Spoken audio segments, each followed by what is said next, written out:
Saliphumile usuku lweMashi la khona uSenzo umndeni kaSenzo Meyiwa kanye nomsebenziso befuna ukulungiswa ngecala likaSenzo Meyiwa. Sawubona kuphi nakuphi left ngekhondomosi njengamanje ubingelela yena Mathinga cela isidomo semqamela emehla kabanyeze baqamela imali sibazi ngana kwethu ngabe usuku lakho lokuqala la ngicela ukulungela upress subscribe button nozosho ukuthi like uze njalo masifala amavideo kube wena oqala uthola notification. Emsebenziso lokho ehlolo zenjalo iMashi engase ke ibe khona lapha ke lokho kulandela inkohlakalo eyenziwa lapha ke ecaleni likaSenzo Meyiwa njengoba ke esho ukuthi ubufakazi buphambi kwetafula kuphela ukuthi abafuna ukusebenzisa lokho abacabanga ukuthi ku right. Umlaleli wami ngaphandle komushukela isikhathi sakho ngiyafisa ukuthi masingena kulolu daba uyilalele ivideo iziphele ebese kuyima ucomment ngokuyikhona kodwa ke manje besiqhubeka ngicela ukuthi ulike wenze show nebutton la subscribe button usupressile kumahala zonke lezo zinto ukuze njalo masifaka amavideo kube wena oqala othola i-notification njengoba ke emsebenzisi ekhuluma echaza mayelana neMashi nokuthi ke izoqala kuphi iya kuphi kanjani.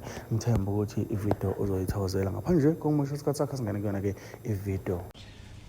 Sanibonani emsebenzisi bafowethu njengoba sike sakhuluma indaba yeMashi ezoba ngomhla ka-19 May ngoLwesibili. iMashi sesinqumile ukuthi izoba sePitoli eUnion Buildings ngoLwesibili ngomhla ka-19 May 2026 njengoba namhlanje kumhla ka-5 ngalo lelwesibili ke lomhla ka-19 simema wonke umuntu ozokwazi ukusuka la kakhona aye ePitoli eGauteng. Simema wonke umuntu noma ngabe use Cape Town, KZN, Mpumalanga, North West, Limpopo, Free State, Northern Cape, Eastern Cape. Simema wonke umuntu ongakwazi kusuka aye khona. Lapha ya ikhalo zethu sihambise kupresident ngqo. Aziziningi ikhalo esifunayo.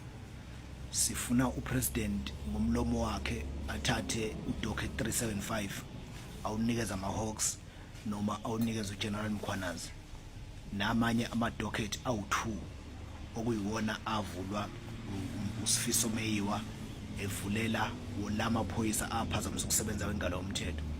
Kukhona kabanye abathi mabekhuluma la kuma social media bethi makukhulunywa ngendaba yeMashi ijustice for Senzo Meyiwa and all of that, bekhuluma indaba ukuthi umndeni kaSenzo Meyiwa awuhambisani, umndeni kaSenzo Meyiwa kufanele empeleni awungene kulento, umndeni kaSenzo Meyiwa uvuselwa amanxeba. Awekho amanxeba avuselwa umndeni kaSenzo Meyiwa ngoba awukazi uphole, uzobukho in fact siphekezele wona. The mother of Senzo Meyiwa will be there, the daughters uSenzo Meyiwa nezingane sezikhulile zizobe zikhona siphekezele zona. So siyafisa ukuthi wonke umuntu ongaba nesikhathi nongakwazi ukuthatha incwadi emsebenzini ikakhulukazi abasePitoli ngoba abaseGauteng ngoba kuseduze kakhulu, siyayicela isupport yenu noma singaba bangakike labo nje abawukwazi ukufika as long as thina kukhona umndeni kaMeyiwa kuyona suphekezele. Sithe asithathe le Mashi sibeke khona ePitoli kulaba okufanele bebo zonke igangi lezi ezenza icala likaSenzo Meyiwa ukuthi namanje libe nje sePitoli. We know all of them.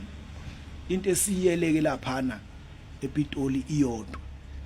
Before silethe ikhalazo zethu zikhona insizwa nezintokazi okuyiyona ezisibhalela phansi indaba yama grievances and all of that. Kodwa ngaphambi ukuthi sisubmit ikhalazo zethu kupresident, sifuna ukutshena umhlaba wonke ukuthi uSenzo Meyiwa washona kanjani. Sifuna ukutshena umhlaba ukuthi njengoba uSenzo Meyiwa abulawa yi38 kodwa enkantolo nencwadi kaDokotela iveza ukuthi uSenzo Meyiwa wadutshulwa yi9 mm. Sifuna ukutshela abantu ukuthi le nto oyenzeka kanjani. Sifuna ukutshela abantu ukuthi ubani wafika kwi-crime scene wathatha isibhamu okuyibusona esadubula uSenzo Meyiwa washiya inhlamvu yesibhamu engazange yenze lutho. Sifuna ukutshela abantu ngayo yonke leyo nto leyo.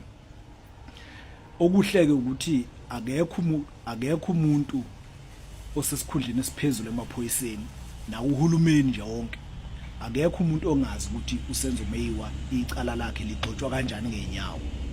Leyo nto bayenza nje ngokukhulu ukudelela nangokukhulu ukungawulandela umthetho akekho ngazi in 2016 in the police portfolio committee in parliament uGeneral Phahlane stated and told the members of parliament that the crime scene of the Senzo Meyiwa murder case, the crime scene was compromised. But akekho umuntu olandela leyo ukuthi who compromised the crime scene. Izolo lokhu kuyimadlanga kwi-ad hoc committee uGeneral Msikili kade ekhuluma nemember yeparlament ye-EFF eyitshela ukuthi umuntu ophazamisa i-crime scene uyaboshwa.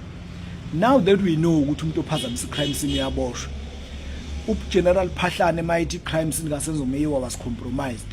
So uma amaphoyisa ngempela efuna ukusebenza udaba lakaSenzo Meyiwa, the investigators, the leading investigators kulento ebizwa nge-cold case kule nonsense ebizwa nge-cold case unit okuyiyona ephethe icala likaSenzo, yindaba bengayi kuGeneral Phahlane bewubuza ukuthi General Phahlane ubani lo owacompromise i-crime scene kaSenzo Meyiwa simbobe. But they don't want to go that route. Secondly, kwinkabinde inquiry kunephoyisa kade liveza manje lithi lona batshenwa warrant officer Makhubo ukuthi warrant officer Makhubo watshelwa emehlweni ukuthi umeke wasondela ku docket 375 ufana no he is as good as dead one. But abantu abafuna ukulandela lonke leyo nto. Ngicela ukunitshena nakho okunye olunye udaba esizolilandela engane zakwethu.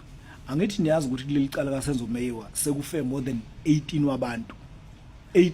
wabantu befa. Ngeke ngibabale bonke kodwa ngifuna ukubala nje labafana ababili makuthi niyalandela icala lika Meyiwa. Kunabafana ababili ababese emgwaqeni eFosloras ngo2014 ngesikhathi uSenzo Meyiwa shona. Labo bafana babebabili babeyimele ngakuba ngithi ngakubo phela. Ngesikhathi kuqhuma isibhamu kwenzeka lento eyenzeka, labo bafana bathathwa labo bafana befuna ukuyofaka ubhaliso istatement. Bathi abafana zikho igebengu ezangena babonile banqaba labo bafana ukuthi bevuma inonsense yokuthi kunezigebengu ezangena. Bakunqaba lokho. Oyedwa wadutshulwa labo bafana, oyedwa wadlisa upoison. So lokho sesikuphethe bonke lobo bufakazi. That is why we are going straight to the president ngoba siphethe ubufakazi bonke. Abanye ke bacabanga ukuthi siyahlanya sifuna udumo ngokufa komunye umuntu. Abanye bayibesho njalo la ku Facebook na ku social media. Asinandaba nabo. Thina siphethe okuhle futhi okunye ukuthi senibonele kumadlanga commission ukuthi amaphoyisa ethu azigebengu kangakanani. Abaphathi bamaphoyisa senibonela ukuthi bayizigebengu kangakanani. Kodwa ke ngaphambi kokuthi beboshwe sifuna ukuthi kuqalwe kulungise lento kaSenzo Meyiwa.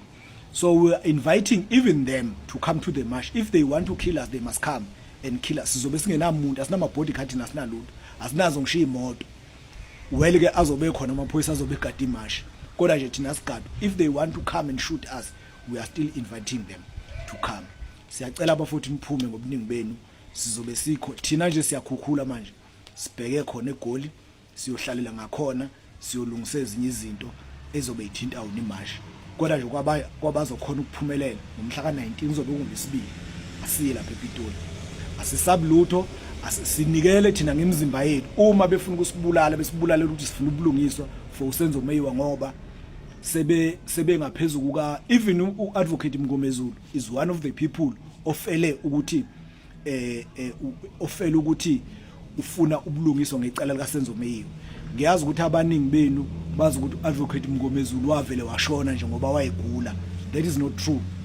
Advocate Mngomezulu was killed ngenxa ukuthi ufuna ubulungiswa ecala likaSenzo Meyiwa. Nathi sifuna ubulungiswa, we are free to be killed if kufanele kube kanjalo. Kodwa ke siyacela ukuthi ni share le video, ni comment, ni share, ni thumelele nakwezinye indawo, ni share le information ukuthi ngomhla ka19 asiphelele nePitoli. Sithe asise ePitoli kumengameli eUnion Buildings la khona angithi umengameli wethu usanda kuthatha elinye icala kulamazwe amabili phakathi kweIsrael nePalestine. Usanda kuthatha elinye icala usanda kuthatha elilodwa lalawo mazwe walisa kwi-International Court ekhala ngokuthi alibenzi ubulungiswa ngoba ekwazi ukwenza leyo nto akakwazi ukuhlulwa yicala lasekhaya esikhalaza ngalo akakwazi ukuhlulwa icala lasekhaya. Siyabonga kakhulu bafowethu, angifisi ukuba mude kakhulu, siyabonga.